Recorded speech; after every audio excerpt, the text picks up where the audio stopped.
Lucille Ball was walking through a hospital corridor in Los Angeles when she saw a woman sitting alone outside the ICU and stopped. What happened in the next 20 minutes nobody knew about for 3 years, and when the woman finally understood who had been sitting beside her, she sat down and could not speak for a long time. It was a Thursday in February 1970, and Cedars-Sinai Hospital was doing what hospitals do on Thursday afternoons, the particular combination of routine and crisis that defines a place where people come when something has gone wrong. Ball was there for a follow-up appointment, a routine thing, the kind of medical maintenance that becomes part of life after a certain age, and after a certain number of years working under studio lights and carrying the weight of a production schedule that had not been designed with human limits in mind. The appointment had finished at 2:40. She had been told everything was fine, the results were what they expected, come back in 6 months. She was walking back toward the main entrance through the third-floor corridor, past the nurses' station where 3 women in white uniforms were reviewing charts, past the water fountain that dripped steadily into its own drain, past the framed prints of pastoral landscapes that hospitals put on walls to make people forget where they are. The corridor smelled of disinfectant and floor wax and recycled air. The lighting was fluorescent, institutional, and the kind that flattens everything and makes everyone look slightly ill. Ball had been in many hospitals over the years, and she had learned they all had this quality, this combination of efficiency and impersonality that is necessary for the work, but hard on the people who need it. She saw the woman when she was about 20 feet from the elevator bank. The woman was sitting in one of the plastic chairs hospitals put in hallways for people waiting for news they may not want to hear. She was in her early 40s, dark hair pulled back in a loose ponytail, wearing a coat that looked grabbed in a hurry, the kind someone puts on at 11 at night when the call comes, and there is no time to think about anything except getting there. She was holding a rosary in both hands, turning the beads slowly, her lips moving without sound. And her eyes were red in the way eyes are red after hours of crying, past the point where wiping helps, past the point where hiding matters. There was a coffee cup on the floor beside her, white styrofoam, still half full, cold now. She had not touched it in 2 hours. Ball walked past her. She took 4 steps toward the elevator. She stopped. She stood in the corridor for a moment, looking at the pale green wall, at the directory board listing departments and room numbers, at the nurses moving past with clipboards and the orderlies pushing gurneys and the particular controlled chaos of a working hospital floor. She had somewhere to be. She had an appointment across town at 4 o'clock, something about contracts, something that her assistant had put in the calendar 3 weeks ago and had reminded her about this morning. She turned around. She walked back. She sat down in the plastic chair beside the woman. The woman did not look up when Ball approached. She was looking at the rosary in her hands, at the door marked ICU family waiting, at nothing in particular. Ball sat down in the plastic chair beside her. The woman glanced at her, a brief sideways look, the look of someone who registers another person's presence without processing who they are, and went back to the rosary. They sat in silence. This was not the silence of strangers on a bus, the kind that is simply the absence of conversation. This was the silence of someone too far inside their own crisis to surface, and someone else who understands that what is needed is not words, but presence. 2 minutes passed. Ball did not take out her phone. She did not look at her watch. She sat in the plastic chair and waited. Around them, the hospital continued. A doctor walked past, speaking to a resident about lab results. A phone rang at the nurse's station. An announcement came over the PA system, calm and impersonal. Ball looked at the woman. The woman's hands had not stopped moving through the rosary beads, a steady rhythm, mechanical, the kind of motion that happens when the body needs something to do and the mind is somewhere else entirely. Ball could see the edge of a hospital bracelet under the sleeve of the woman's coat, the kind they give to people who are staying, not visiting. She could see that the woman's shoes were house slippers, the kind someone wears when they leave home in a hurry and forget to change, and that there was a small stain on the coat collar. Coffee, probably. From this morning or yesterday morning or whenever the crisis had started and normal things like clean collars had stopped mattering. Ball had been in enough rooms with enough frightened people to recognize what she was seeing. This was not worry. This was not concern. This was the specific terror that comes when someone you love is behind a door you cannot open, and the only information you have is that they are still alive, which is not the same as knowing they will stay that way. "Your child?" Ball asked. The woman's hands stopped moving. She looked at Ball directly for the first time, the look of someone surfacing from deep water, disoriented, trying to place where they are and who is speaking to them. She nodded once, a small motion. "How old?" Ball asked. 7, the woman said.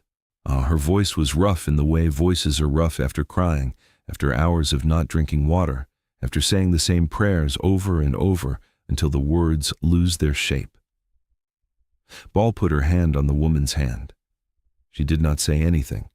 She did not offer reassurance or sympathy or the kind of reflexive comfort that people give when they do not know what else to do. She put her hand on the woman's hand and left it there. The woman looked down at their hands. Ball's hand was older, the skin showing the years and the work, the particular wear that comes from a long life lived under pressure. The woman's hand was younger, but looked older in that moment. The tension in the fingers, the white knuckles, the grip on the rosary that had not loosened since Ball sat down. They sat like that for a long time.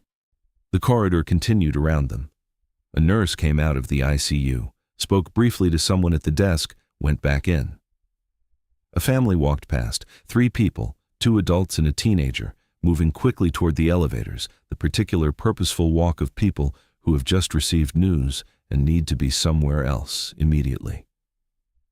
The woman's breathing had changed. It was slower now, deeper, the rhythm of someone who has been holding their breath without realizing it and is finally remembering how to exhale. Ball did not move her hand. She sat in the plastic chair beside a woman she had never met in a hospital corridor on a Thursday afternoon in February and waited. At 3:15, the ICU door opened. A nurse came out, a woman in her 50s with the calm efficiency of someone who has learned how to deliver information without adding weight, and she looked at the woman in the chair. "Mrs. Delgado?" The woman stood so quickly that the rosary fell from her lap, beads scattering. She did not notice.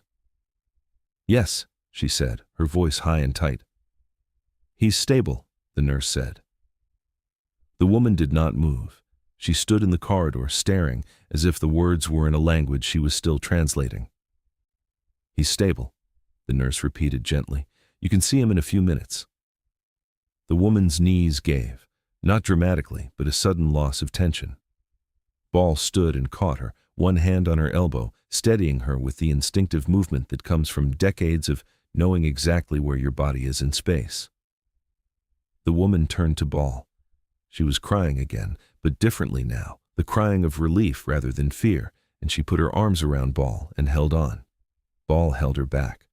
She did not say anything. She did not need to. The nurse watched this exchange with the practiced neutrality of someone who has seen many things in hospital corridors and has learned not to interfere with what people need to do. The woman pulled back. She looked at Ball, her face wet, her hands shaking. "Thank you," she said. I can't." She stopped. The words were not there. Ball shook her head. "You don't need to," she said. She bent down, picked up the rosary from the floor, collected the scattered beads, and put them back in the woman's hands. "Go see your son," she said. The woman nodded. She turned toward the nurse, toward the ICU door, toward whatever came next. Ball watched her go. Then she picked up her purse from the chair, walked to the elevator, and left the hospital. She did not mention it to anyone. She did not tell her assistant or her friends or the people she worked with. It was a Thursday afternoon, and she had sat with a stranger in a hospital corridor, and that was the whole of it. Carmen Delgado went home 3 days later with her son, Michael, who had been admitted to Cedars-Sinai ICU on Wednesday night with acute respiratory distress and who had been stable by Thursday afternoon and released by Sunday. She did not know who the woman in the corridor had been. She had been too deep in her own crisis to process faces or names, too focused on the door that would eventually open with news about her child. She told her husband about the woman. She told him that someone had sat with her, had asked about Michael, had put a hand on her hand and waited, had been there when the nurse came out, had caught her when her legs gave, they had picked up the rosary. Her husband asked if she knew who it was. Carmen said no, just a woman, someone kind. 3 years later, Carmen Delgado was folding laundry in her living room in El Monte on a Sunday afternoon with the television on. A rerun of I Love Lucy was playing, the Chocolate Factory episode. Carmen had seen it before. Everyone had seen it before. She was folding towels and half watching when Lucy Ricardo turned to face the camera and Carmen stopped moving. She put down the towel. She walked to the television and stood 2 feet from the screen, staring at Lucille Ball's face. She knew that face. She had seen it in a hospital corridor, in a plastic chair, in the worst afternoon of her life. She sat down on the floor. She did not move for a long time. Her husband found her there 20 minutes later, sitting on the carpet, staring at the television where the credits were rolling. He asked what was wrong. Carmen looked at him. That was her, she said. At the hospital. That was her. Carmen Delgado has told the story many times since then.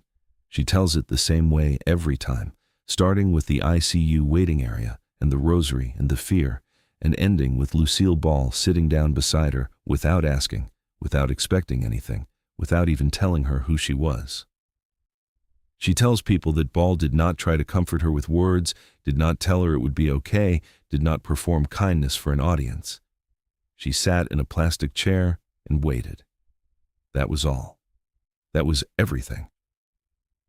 She tells people that she has thought about that afternoon for 30 years, thought about what it means to sit with someone in their worst moment, thought about the kind of person who sees crisis and decides that being present matters more than being anywhere else.